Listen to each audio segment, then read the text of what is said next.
and I'll be your conference operator today. At this time, I would like to welcome everyone to Vertiv's fourth quarter and full year 2024 earnings conference call. All lines have been placed on mute to prevent any background noise. Please note that this call is being recorded. I would now like to turn the program over to your host for today's conference call, Lynn Maxeiner, Vice President of Investor Relations. Great. Thank you, Nadia. Good morning and welcome to Vertiv's fourth quarter and full year 2024 earnings conference call.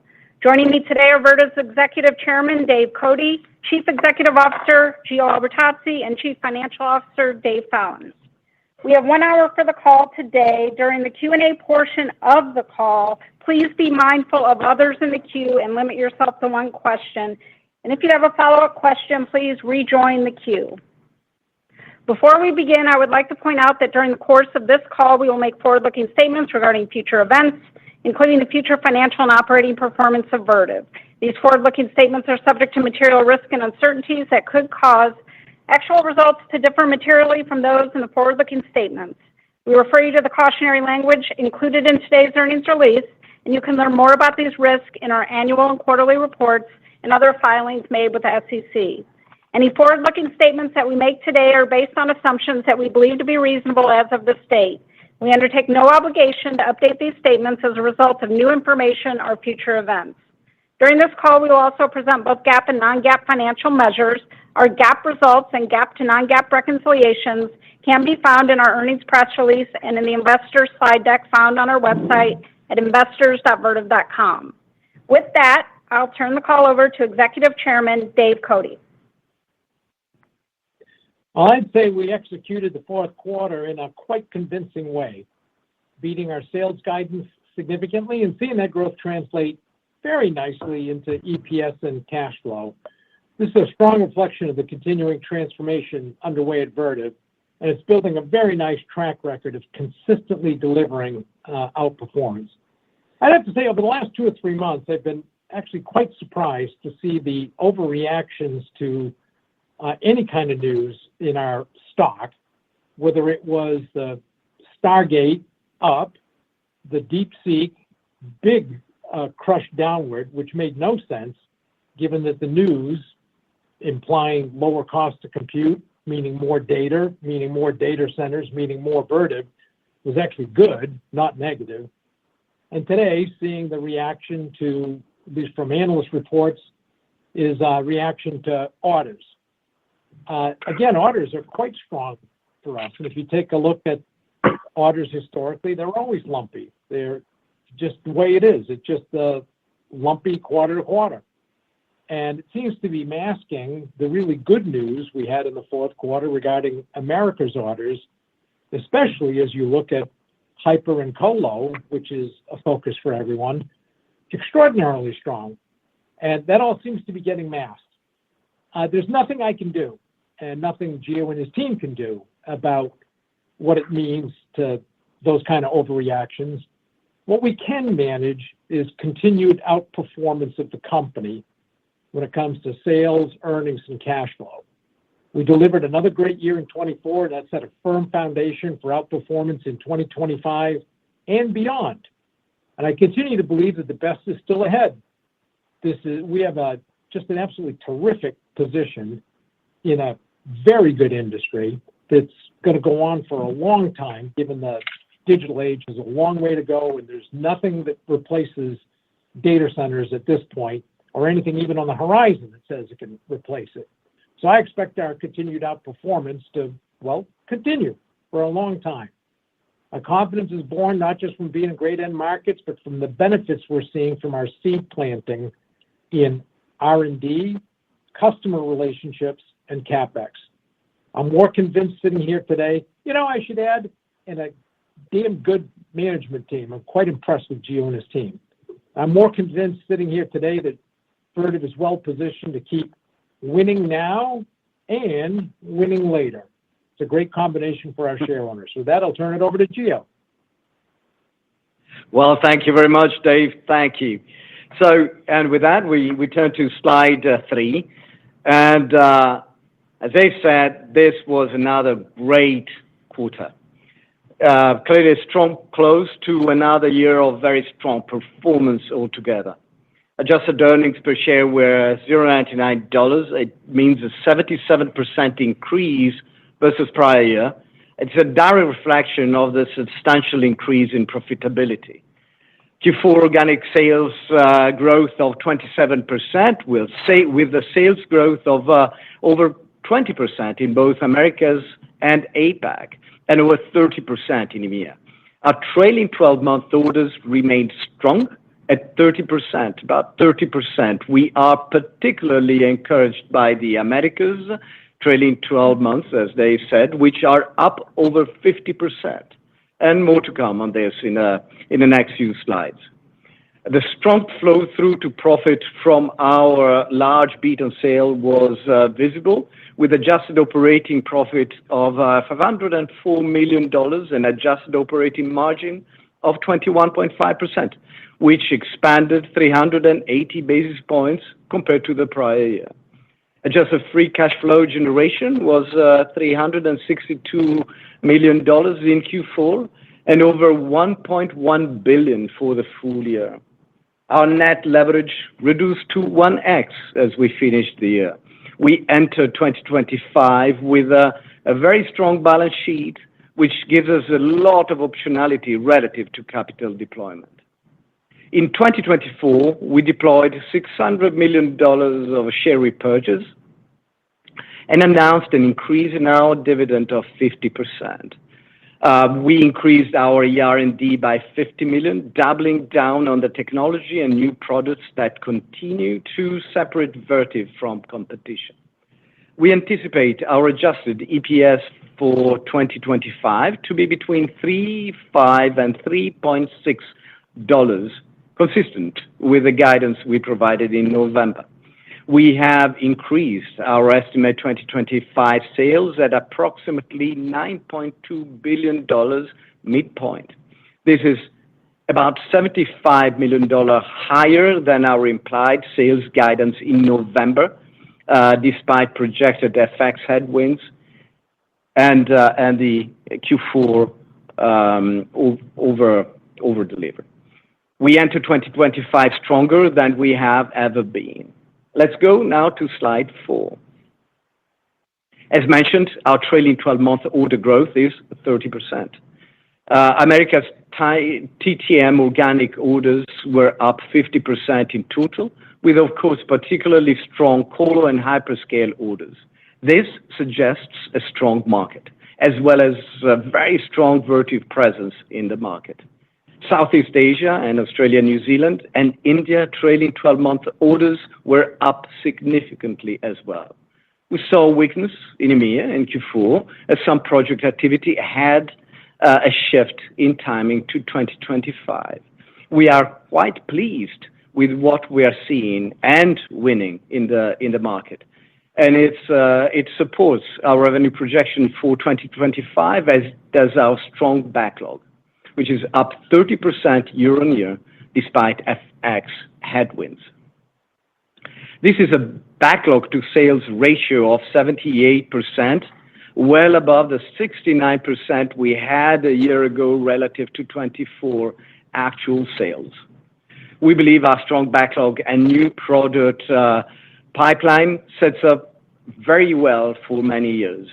As Dave noted in his remark, we have heard consistently also from the largest hyperscalers, the likely compute and LLM efficiency should drive more AI adoption. Most of these hyperscalers have confirmed significant increases in their CapEx spend to support AI. This means large investments in data center builds that need our equipment and services. That sounds like very good news indeed for Vertiv. Let's now go to slide 4. We are in slide 4, sorry. We go to the right side of slide 4. Supply chain resilience continues to strengthen. We have matured as an organization in this area. We have been successfully working to drive geographic balance, and we continue doing so. We have multiple sources of supply to deal with geographical uncertainty. We believe price cost will be positive for 2025. While questions remain relative to potential tariff impacts, we have been adding regional sourcing and manufacturing options to complement our existing global supply chain. The situation with tariffs remains very fluid, so it would be premature to discuss it in detail. At the same time, it is worth mentioning we have, of course, built scenarios and playbooks aimed at strategically mitigating some of the tariff impacts. To be clear, although there is much uncertainty regarding the scope and breadth of tariffs, we believe we are well prepared and take strategic actions to help mitigate risks. For example, in 2024, we expanded and strengthened our supply base and manufacturing footprint in the United States as part of our overall capacity strategy to grow with the customer demand we see in the U.S. Vertiv operating system is truly becoming part of the culture that is translating into tangible productivity gains. It is also liberating capacity needed to support the strong demand trajectory in combination with our ongoing footprint expansion. Let's now move to slide 5. I want to highlight the importance and the strength of our power portfolio. Much of the recent focus has been on thermal technology, which, of course, we love. There is an equally exciting story around power for Vertiv. Complex technology changes are happening in the data center at a speed the industry has not seen before. AI is going to drive the need for much more power and much more complexity around the distribution of that power in a data center. You have heard say the system matters. Well, the system matters more than ever before. It is important to understand how the entire system functions together and to design the infrastructure in a way that maximizes efficiency and reliability. And now more than ever, in a way that is future-proof. While the increasing densification and challenges of enabling AI data centers, we see more and more opportunities to further integrate power conversion, distribution, and thermal management in ways that can simplify the critical mechanical and electrical infrastructure. Let's now move to slide 6. First, let's be clear. We are a market leader in power management and have the complete powertrain. This includes all the power gear listed on the left side of the slide. Power management represents approximately 1/3 of our total business, and we have been in this market for decades at global scale. When we engage with our customers on their system designs, our full view of the power system enables us to help them properly scope the solution and right-side each element of the infrastructure. We offer a holistic view of the total infrastructure and have access to and engagement with customers regarding their full facility design and challenges. Our visibility into the future of the IT loads and our leading R&D allow us to partner with our customers to make their infrastructure, very importantly, future-proof. Our differentiators for power, which apply broadly across our portfolio, also include global and leading services, scale, and well-established customer relationships.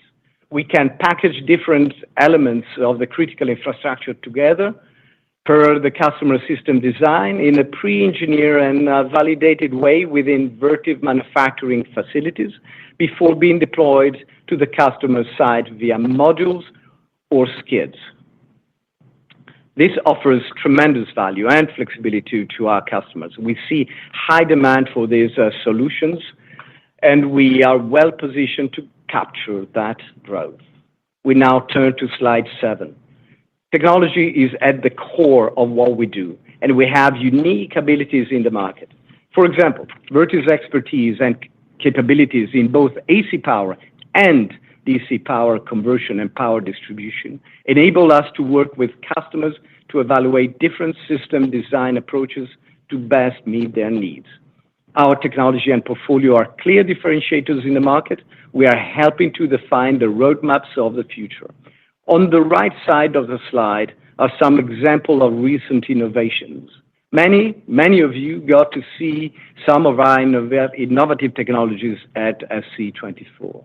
Very flexible solutions to give customers the ability to adapt to their infrastructure and adapt the infrastructure to the changing conditions within the data center, helping them to future-proof their infrastructure. As we sit at the table with the largest customers and technology partners in the world, we have the honor and important responsibility to help them navigate increasingly technical, complex infrastructure requirements. And then we scale. Vertiv can talk technical and scale evolution with our customers at levels most cannot. Let's go to slide 8. We announced a small acquisition in December, BSE, which has high efficiency, high capacity, centrifugal chiller technology, and heat reuse technology. This technology is increasingly used to support high-density compute applications. The approach here is quite like the one we took with CoolTera a little over a year ago. These are technology-based acquisitions, early on the technology maturity curve that reinforce organic progress and can scale globally. We are very excited to add this technology to our portfolio. When we look at the right side of this slide, we have a strong balance sheet. We have ample liquidity, and net leverage is at 1x. Our capital deployment priorities remain consistent with what we described in November. We will focus growth, investment, organic or inorganic. We also have optionality with our share repurchase program, which has $2.4 billion remaining under the board authorization. We have optionality with our dividend. We announced a 50% increase to $0.15 annually back in November, and we expect to double that amount over the 5-year planning period. We committed to achieving and maintaining investment-grade ratings and continue to make progress. With that, over to you, David. Perfect. Thanks, Gio. Turning to slide 9, this slide summarizes our fourth quarter financial results. Adjusted EPS of 99 cents, which was 77% higher than last year's fourth quarter. And this was primarily driven by higher adjusted operating profit, but also continuing the balance sheet theme, favorably influenced by lower interest expense, as strong free cash flow and an improved balance sheet allowed us to execute 2 term loan repricings in the past 12 months. Our organic net sales increased approximately 27%, driven by double-digit growth across all 3 regions, with EMEA leading the way at 33%. Fourth quarter sales were more than $200 million higher than the midpoint of guidance, with upside across all 3 regions. As we entered the fourth quarter, we certainly had the backlog and the capacity to over-deliver on our expectations. But we also had a significant number of new product launches, which sometimes introduces timing risk, and sometimes customers request a deferral of year-end shipments from December into January. However, our customers generally wanted product as soon as available, and our plants executed exceptionally well to mitigate new product launch risk. And as a result, we significantly over-delivered the top line across all 3 regions, approximately $200 million higher than what we guided. Adjusted operating profit of $504 million was 53% higher than last year, and this was driven by higher volume and continued improvement in commercial execution, including price cost. Adjusted operating margin of 21.5%, up 380 basis points from the fourth quarter of 2023, and 110 basis points higher than guidance, certainly provides a very strong foundation for 2025. We generated $362 million of adjusted free cash flow in the quarter, $135 million higher than guidance, driven by higher adjusted operating profit and continued improvement with trade working capital, which includes accounts receivable, inventory, accounts payable, and deferred revenue. Trade working capital as a percentage of annualized fourth quarter sales declined to 13.1% at year end, down from 18.5% at the end of 2023. So good progress with working capital in 2024, but as always, never satisfied, and there's still a ton of opportunity going forward. Next, turning to slide 10, this slide summarizes our fourth quarter segment results. As mentioned, we saw robust top-line growth across all three regions, each one up more than 25% from last year's fourth quarter. Americas had another strong quarter, organic sales up 25%, with growth continuing in a convincing way across co-location and hyperscale markets. Adjusted operating margin in the Americas expanded 420 basis points to 25.6%, driven by commercial execution and operational leverage. Moving to the right on the slide, APAC sales increased 27% organically, with strength throughout the region, including China, which grew in the upper teens from last year's fourth quarter. While we are certainly pleased to see this growth in China, we are not confident it is an inflection point. We still see broad economic uncertainty as we enter 2025, but we continue to monitor signs of market growth and green shoots. So I guess I can invoke the obligatory CFO statement related to China. We are cautiously optimistic.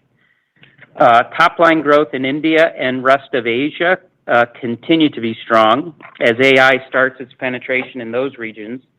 And we believe, based upon our strong AI value proposition, we will continue to expand market share across both India and the rest of Asia. APAC's adjusted operating margin increased 260 basis points from last year's fourth quarter, with benefits from operational leverage and regional mix.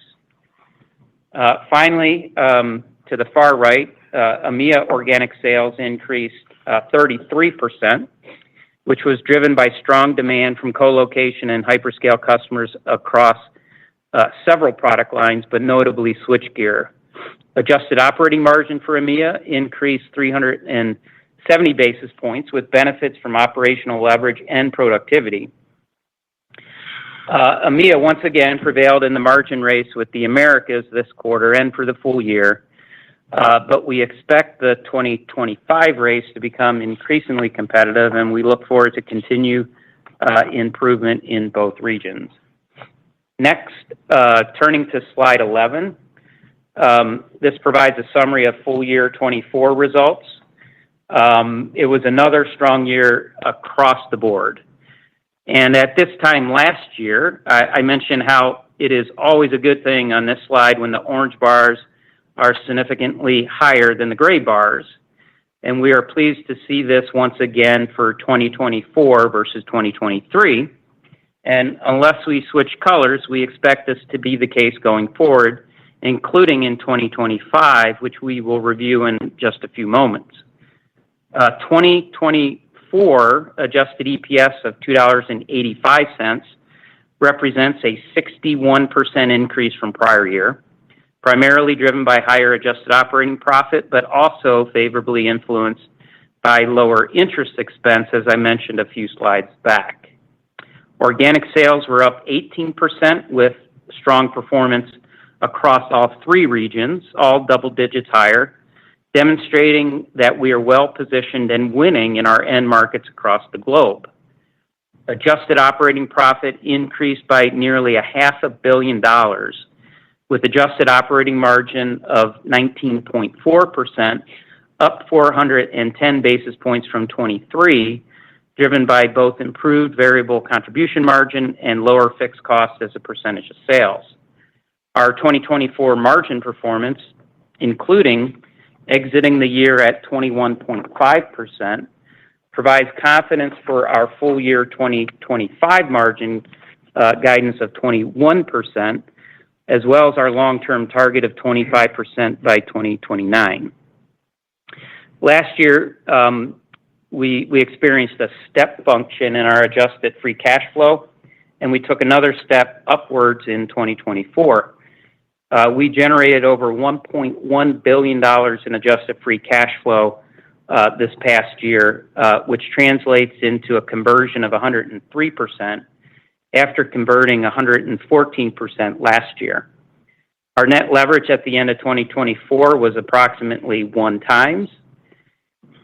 So we continue to execute well, building a track record of financial strength and consistency, which provides significant flexibility with capital deployment, as Gio mentioned, while also developing a balance sheet to achieve investment-grade ratings. Before moving off this slide, looking one last time at the numbers on the slide, it's hard not to be pleased with our results. EPS up 61%, sales up 18%, AOP up 47%, and cash flow up 46%. It is a testament to our strategy and execution, and hopefully it instills confidence that we honor our financial commitments. But once again, pleased but never satisfied. 2024 is now behind us. In fact, we are already planning for 2026, but we still need to execute this year, and we summarize our outlook for 2025 in the next two slides. Moving to page 12, this slide summarizes our first quarter guidance. And for avoidance of doubt, this first quarter and full year guidance does not contemplate any recent or proposed changes in policies by the current U.S. administration, including the potential impact from tariffs, with the exception of incremental direct tariffs on China imports, which have a relatively immaterial impact on our financials.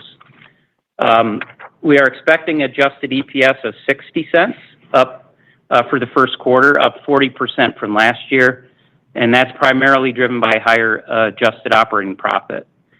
First quarter organic sales are expected to be up 19%, with Americas up in the low 20s, APAC mid-20s, and EMEA low teens, with this organic growth offset by an approximately $30 million foreign exchange headwind. We anticipate first quarter adjusted operating profit of $325 million and adjusted operating margin of 16.9%, up 170 basis points from last year's first quarter. And although we do not provide explicit guidance, we expect first quarter adjusted free cash flow to be slightly higher than the first quarter of 2024. Next, turning to slide 13, our full year 2025 guidance. All metrics are relatively consistent with the preliminary outlook we provided at our November investor event, reconfirming our confidence in the market backdrop and our ability to execute.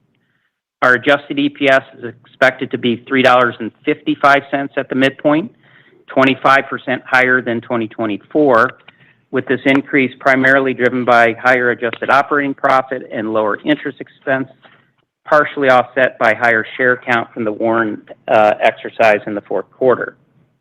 2025 sales are projected to be approximately $9.2 billion at the midpoint, approximately $75 million higher than the implied sales guidance in November, and this increase is despite an estimated incremental $125 million foreign exchange headwind. So on an absolute dollar basis, organic sales are up approximately $200 million from our November outlook. Of course, our full year organic growth is lower on a percentage basis from what we presented a few months ago, 16% at the midpoint versus 17%. But this is primarily due to the significant $200 million top line beat in the fourth quarter.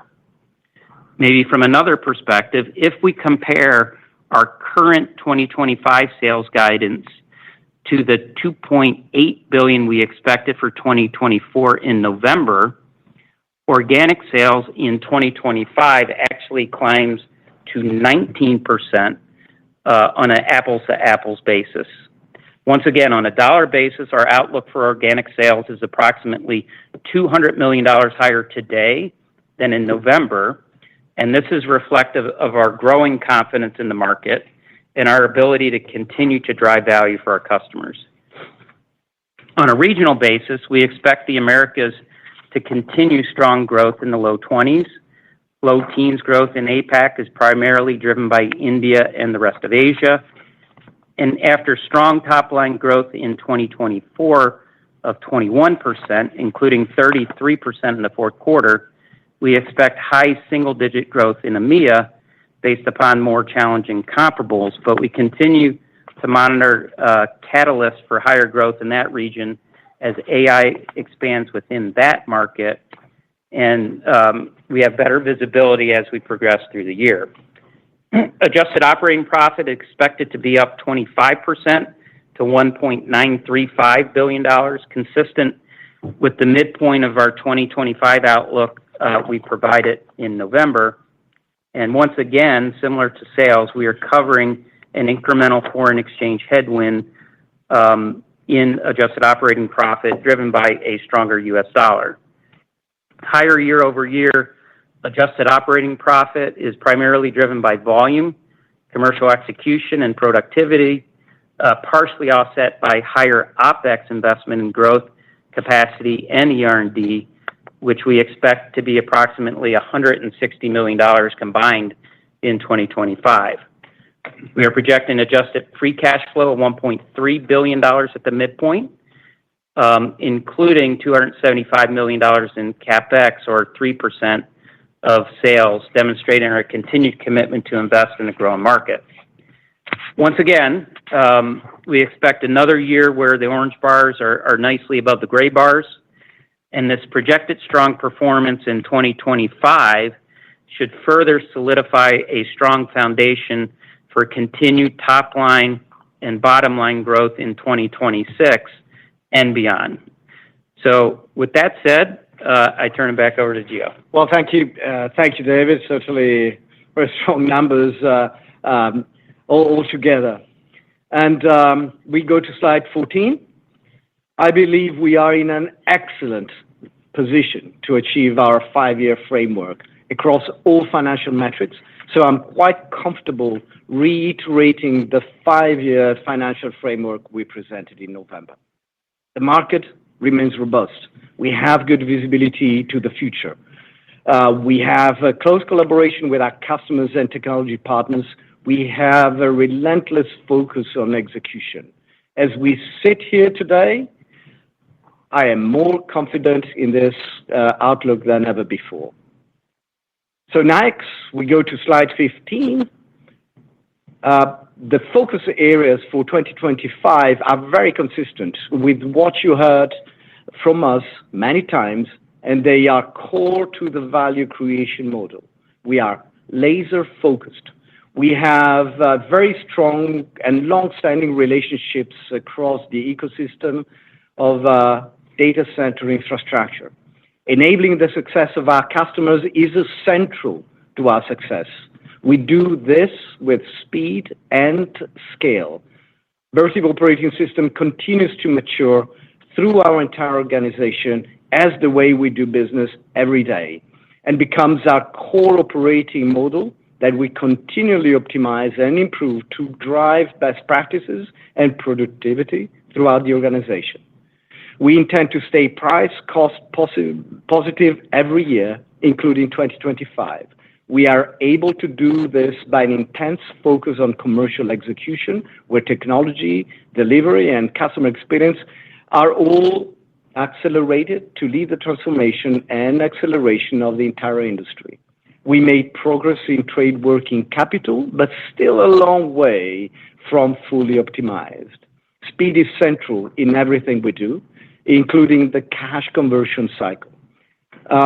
We have another strong year of growth ahead, and we continue with an intense focus on making sure we accelerate our operational leverage to drive strong financial results. Our cash flow has strengthened significantly and provides great flexibility relative to the capital deployment options discussed earlier. We go now to slide 16. This is a summary of our plans and guidance for 2025. 2025 will be a year of robust acceleration in the industry and certainly at Vertiv. We continue to raise the bar as a company to capture the enduring growth that is ahead. Vertiv is so much stronger than in the past. We intend to lead the transformation and acceleration of the industry, strengthening our enduring competitive advantages. I am continuing to hold myself and my team directly accountable to do just that. With that, over to the operator and Q&As. Thank you. We will now begin the question and answer session. In order to ask a question, please press star, then the number 1 on your telephone keypad. In the interest of time, please limit yourself to one question. And if you have a follow-up question, please rejoin the queue. We'll pause for just a moment to compile the Q&A. Our first question goes to Andy Kaplowitz of Citigroup. Andy, please go ahead. Good morning, everyone. Nice quarter. Thank you. Good morning. Gio, good morning. Gio, you mentioned the timing of orders in EMEA influenced your Q4 result. Can you give us more color on the European weakness? As Dave, I think, mentioned, you have better visibility later in the year in Europe. So do you expect to see improved orders in Europe at some point in 25? And then when you look forward in terms of order trajectory with the understanding that comps do get tougher, I know you don't want to talk about orders too much, but obviously people care. Do you expect your trailing 12-month order growth to still be well into that double digits each quarter, even as comps get more difficult? Well, there's a lot of questions packed in one, Andy. So let me get one, Gio. So you know. Okay, multi-layered. Let's put it this way. Good job there. So let me start with EMEA. We certainly saw a movement that was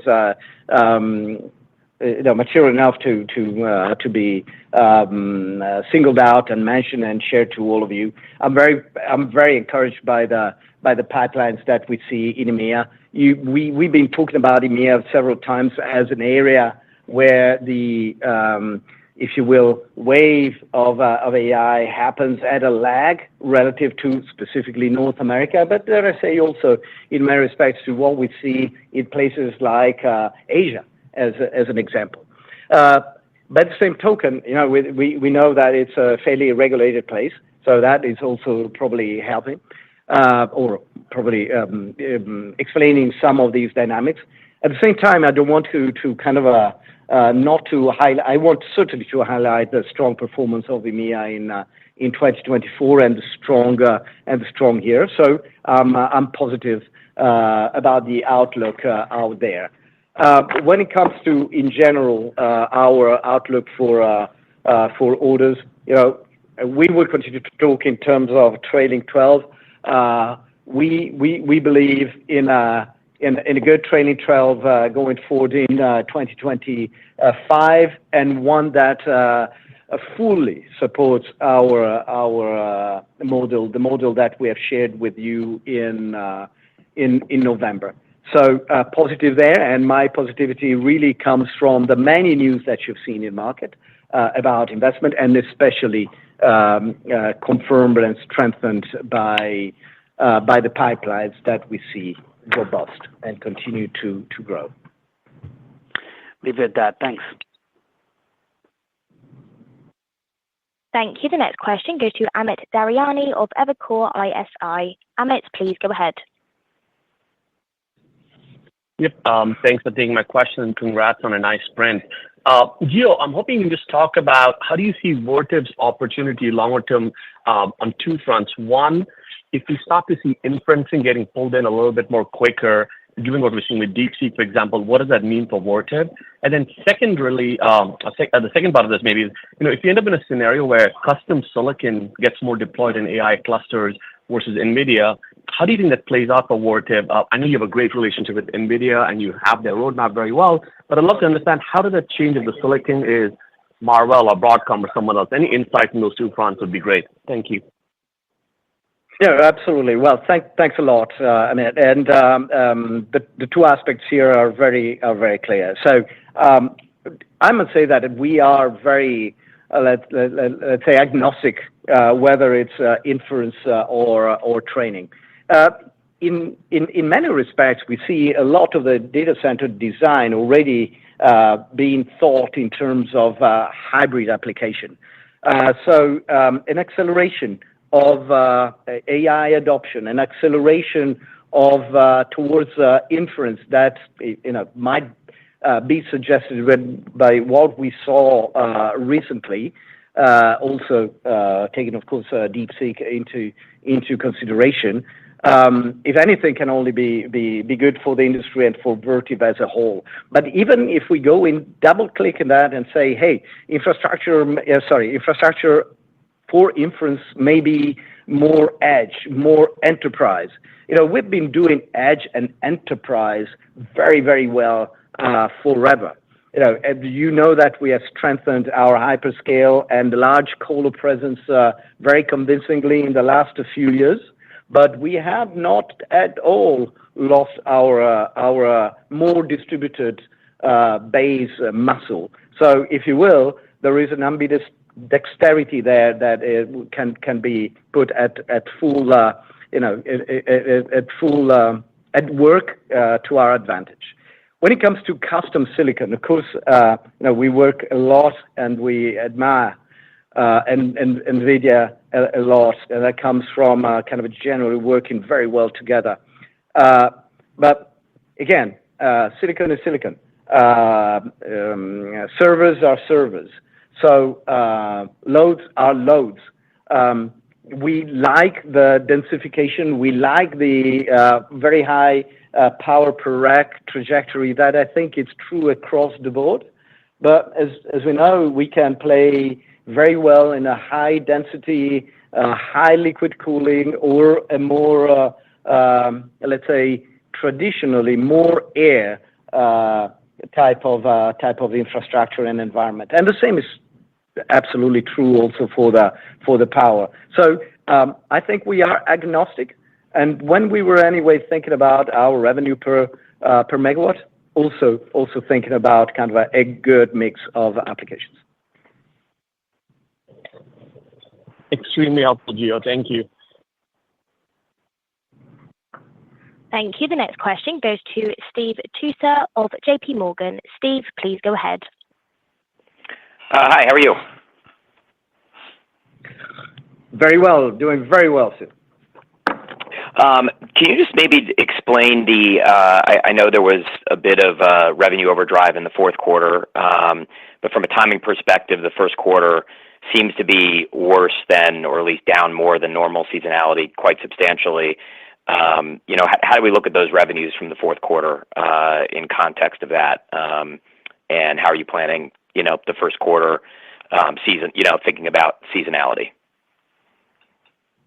Well, I think that we should look at the first quarter in absolute terms, and if you look at the first quarter in absolute terms, we have a very, very strong quarter here in our guidance. Now, of course, Q4 was particularly strong, so we should not look at Q1 as a quarter to quarter. Really look at the first quarter sales as the acceleration that is taking place with a 19% organic growth in the first quarter. I feel very, very good about what that tells us about our overall trajectory. David, I don't know if you want to add anything there. Just from a numbers perspective, actually, if you look at our first quarter sales in 25 as a percentage of the full year guide, it's actually higher than what we actually saw in 2024. So I would say that there's actually a step up in 25 versus the first quarter of last year. So certainly reflective in the 19% sales growth versus the 16% full year sales growth, and then also a 31% increase in adjusted operating profit. Okay, and then just one follow-up for me, but obviously there's a lot of focus on orders, I think, for good reason. Everybody's trying to discern the trend relative to these CapEx numbers, the pipelines that are, obviously pretty eye-popping. You're now 2 quarters kind of step down, like relative to what we see at your customers and the way they're spending in these pipelines. Like, what is that disconnect?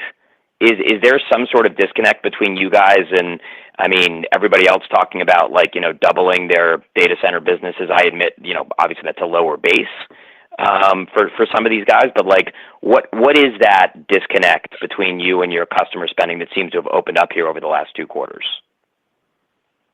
I don't think there is a disconnect, quite honestly. If you look at our orders trajectory last year, if you think about a 60% year-on-year growth in the first half of the last year, that's a lot of growth. When our customers talk about their capex, of course, they also talk about a lot of the silicon part of their capex, not only data centers. So I feel pretty good about our visibility of the market and what we win in the market. So I don't think there is a disconnect. Right. So over time, you connect to that. Over time, you're connected to that. Those dynamics. This is the third part of the question, but no, we are very well connected with the market, very well aware of what happens, very encouraged by our pipeline. We do not see that disconnect, and we do not believe that disconnect exists. Okay, great. Thank you. Thank you. The next question goes to Andrew Obin of Bank of America. Andrew, please go ahead. Hey, yes, good morning. Can you hear me? Yep, Andrew. Loud and clear. Excellent. Yeah, thank you. So I think Dave, in the beginning of the call, sort of noted that America's orders were extraordinarily strong. So I guess, maybe could you comment within that what's extraordinarily strong, and then thermal versus power and distributed IT. I think one of your competitors indicated distributed IT is weak, and just, I guess, going back to EMEA, extraordinarily strong America orders with flat orders overall sort of implies particular weakness in EMEA and maybe missing a couple of $1 billion data center projects. I know that I'm the third person asking it, but there seems to be a disconnect between your revenue growth, between your optimism and these numbers. Thank you. Well, Andrew, thank you. So as we said in many points as we were going through our deck, we're very pleased with the orders in the Americas and with the pipeline in the Americas, but the pipeline's also in EMEA, as I was vocally mentioning at the beginning of this conversation, and that's particularly true if you look at the colo and cloud part of our orders in the Americas. So the market is growing. We are seeing that, and we are successful in going after that market.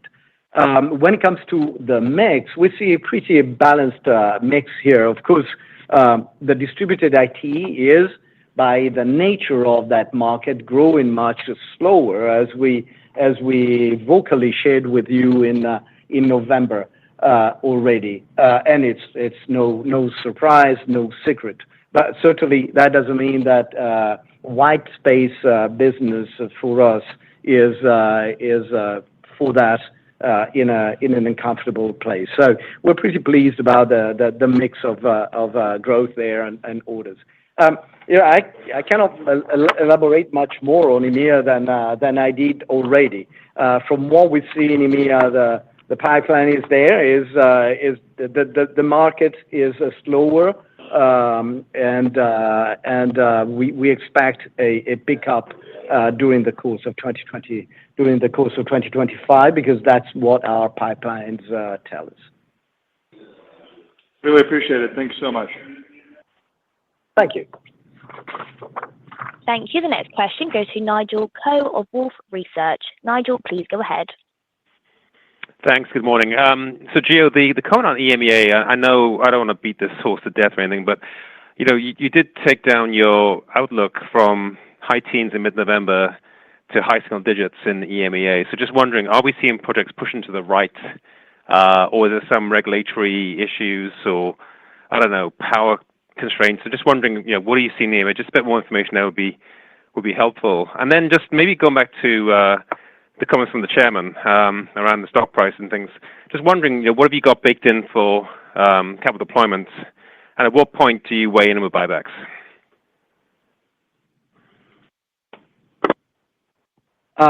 Just a second. So, clearly, again, EMEA had a very strong fourth quarter when it comes to revenue, and I like to continue to stress this point because it's a very important point. But yes, if you look at the orders and the fact that we've talked about orders being pushed into 2025, there is clearly a movement to the right of some of the pipeline, and again, what we see here is regulatory slower decision making. All of the above at the same time. What we hear in the market is not only us, but it's also public information. Is that is going to accelerate in 2025? That's what we read. That's what we hear talking to our customers, and this is what we see looking at our pipelines. When it comes to capital deployment and buybacks. What we said in November is still valid. We have a robust M&A process and pipeline. We continue to be very focused on that, but opportunities have their time. And again, we will not go and do an acquisition. A meaningful acquisition just for the sake of it. We want to make sure that we are super true to the value model that we have shared with you. When it comes to buyback, we saw us taking an opportunistic posture last year, and we've been very, very clear about the fact that we will continue to be opportunistic in our approach. So let's see how things unfold, and if the right moment comes, we have the means and we have the authorization from the board. Okay, thanks, you. Thank you. The next question goes to Jeff Sprague of Vertical Research. Jeff, please go ahead. Thank you. Good morning, everyone. Maybe we could talk about just the tariff playbook here a little bit. You gave a little bit of color commentary in the opening remarks, expanded your U.S. manufacturing a bit, but can you give us a sense of kind of the exposures, maybe size those for us, what % of your U.S. sales, for example, are sourced in the U.S. or some similar metric we can kind of get our arms around the order of magnitude that we're talking about here? Thanks, Jeff. Thanks for the question. We do not disclose what products are built where. That's true for the Americas. That's true for everywhere in the world. One thing that we like to mention is that we actually have more plants in the U.S. than we have in Mexico. But that said, again, we feel prepared we feel we have the right playbooks to deploy to work on minimizing the impact. So let's really wait until we know better what really will be out there, and so that we can be more accurate. I think right now there'll be speculation as of exactly what the impact could be or not be. And maybe just a quick follow-up for me also, just thinking about your total available market, right? The 3.5 million per megawatt you've talked about, including liquid cooling. Just wonder if your capture against that is moving up. When you hear people future-proofing integrated solutions, modularization, which would mean you're bringing stuff more into your factory as opposed to it being done by craft labor on site, right? All this would suggest kind of a higher dollar capture for Vertiv relative to maybe historical metrics. Can you provide any context to that thought? Well, I think if we go back to the history of our, let's say, range of capture per megawatt, we moved up a little bit in November last year relative to the previous period. So we believe that the range that we gave, 275 to 35 million dollars per megawatt, is pretty much telling the story. Now, again, where exactly it moves in this spectrum, it depends on many things. It may be in some element regional specific, design specific, the type of vertical, the type of market, and the type of let's say application. So, do we see us playing within those this range and this segment that we gave you? Absolutely, but I think it's a narrow enough band for us to share with all of you. If that band moves in any direction, and we'll certainly be sharing that with you. Thank you. Thank you. The next question goes to Nicole DeBlase of Deutsche Bank. Nicole, please go ahead. Yeah, thanks. Good morning, guys. Just wanted to start on yet another question on orders. Just a clarification first, when you guys talked about flat orders in 4Q, I presume that's organic. It doesn't include the FX headwind. And then just thinking about what you're actually seeing in the pipeline, is there any possible way that you could quantify the level of pipeline growth that you're seeing? Just trying to get a bit of confidence in, whether dollar orders can continue to step up as we move throughout 2025. Thank you. Yes, I think the answer to the first part of your question is yes, organic. That is. When it comes to pipeline, we will not be specific on exactly what the pipeline is. What we're seeing is robust pipeline growth quarter on quarter, certainly significant year-on-year, quite significant year-on-year pipeline growth if we compare ourselves, let's say, 31st of December relative to 31st of December prior year. And that is very encouraging, and that kind of supports very, very well our long-term plans and strategies. So and the good thing is well balanced across the various regions. And another element that we like is that kind of the visibility out, so the horizon has extended as well. Now we are very, very kind of meticulous in the way we manage our pipelines and very consistent year on year. So what we see is encouraging and heading in the right direction. Thank you. I'll pass it on. Thank you. The final question goes to Mark Delaney of Goldman Sachs. Mark, please go ahead. Yes, thank you very much for taking my question. You spoke a bit already on the 1Q revenue outlook as a % of the full year guide, but I'm hoping you can provide some more details on your expectation for the shape of the year from a top line perspective, and specifically if Blackwell supply chain readiness or other supply chain factors are gating the revenue growth in the first half. And then on that topic in particular with supply chain readiness, have you seen any changes in delivery schedules as a result of that? Thank you. Yeah, I can address the first part, Mark. If you look at the shape of the year from a top line perspective and really from a profitability perspective, just like prior years, we expect sequentially increases each quarter as we progress through the year. From a percentage of the whole, similar to the first quarter, which is comparable, maybe a little bit higher than what we saw last year, we would see the cadence as a percentage of total sales each quarter in 25 to be similar to what we saw in 2024, and that's also the case as it relates to adjusted operating profit. And the second part of the question was about supply chain and whether the supply chain is supporting the growth and plans. And I wholeheartedly say yes. We see a good supply chain well supporting our plans. Thank you.